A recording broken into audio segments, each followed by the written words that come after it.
എല്ലാ മാന്യ പ്രേക്ഷകർക്കും മരിയ വിഷനിലേക്ക് സ്വാഗതം. പ്രധാന വാർത്തകൾ.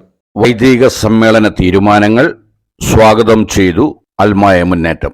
വൈദിക സമ്മേളനത്തിൽ ലിറ്റർജി പ്രശ്നങ്ങൾക്ക് പരിഹാരം നിർദ്ദേശിക്കപ്പെട്ടു. വാർത്തകൾ വിശദമായി.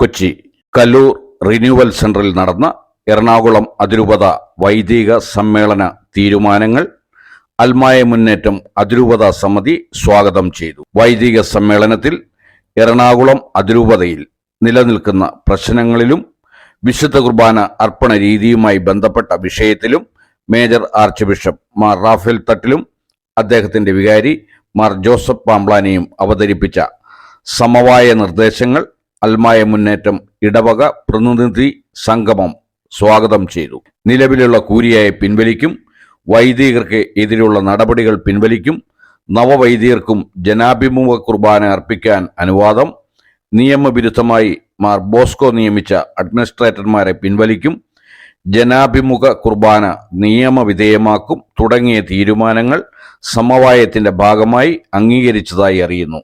ഇത്രയും കാര്യങ്ങൾ നടന്നാൽ ഞായറാഴ്ചകളിലും മറ്റ് കടമുള്ള ദിവസങ്ങളിലും വൈകുന്നേരം ഒരു സിനഡ് കുർബാന 50-50 ഫോർമുല അർപ്പിക്കാനുള്ള നിർദ്ദേശം വൈദികർ അംഗീകരിച്ചു.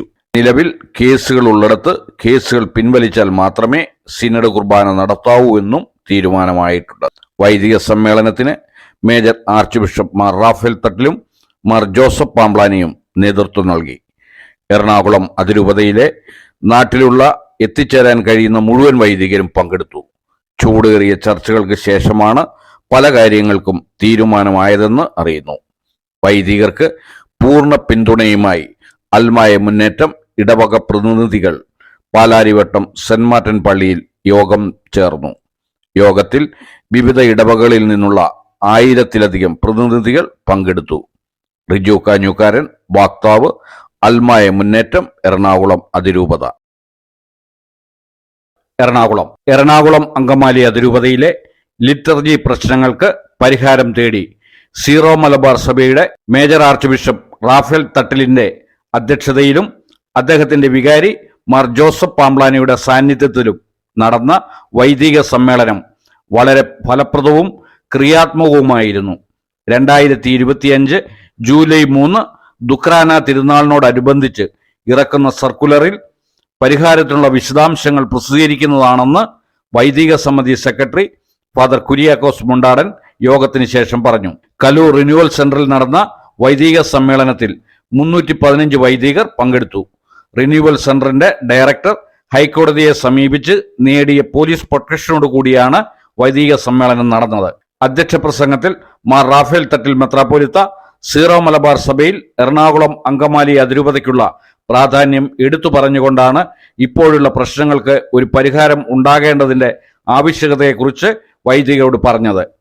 ആർച്ച് ബിഷപ്പ് ജോസഫ് പാംബ്ലാനി ഇപ്പോൾ ഉണ്ടാകുന്ന ധാരണകൾ സിനഡിന്റെയും വത്തിക്കാനിലെ പൗരസ്ത്യ സഭകൾക്കുള്ള കാര്യാലയത്തിന്റെയും അറിവോടും സമ്മതത്തോടും കൂടിയാണ് എന്ന് പറയുകയുണ്ടായി.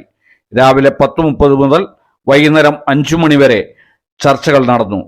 വൈദികർ ലിറ്റർജി പ്രശ്നങ്ങളുമായി അവരുടെ ആകുലതകളും ഉത്കണ്ഠകളുമൊക്കെ സമ്മേളനത്തിൽ പങ്കുവച്ചു. ജൂലൈ 3 തീയതിയോടുകൂടി എല്ലാ പ്രശ്നങ്ങൾക്കും പരിഹാരമേകുന്ന ഫോർമുല തത്വത്തിൽ മെത്രാന്മാരും വൈദികരും അംഗീകരിച്ചു. ഫാദർ എബി ഇടശ്ശേരിയുടെ പ്രാർത്ഥനയോടെ ആരംഭിച്ച യോഗത്തിൽ ഫാദർ പോൾ മോറോലിയുടെ കൃതജ്ഞതാ പ്രസംഗത്തോടെ സമ്മേളനം അവസാനിച്ചു. അതിരൂപത സംരക്ഷണ സമിതിക്ക് വേണ്ടി ഫാദർ ജോസ് വൈലിക്കോടത്ത്, PRO.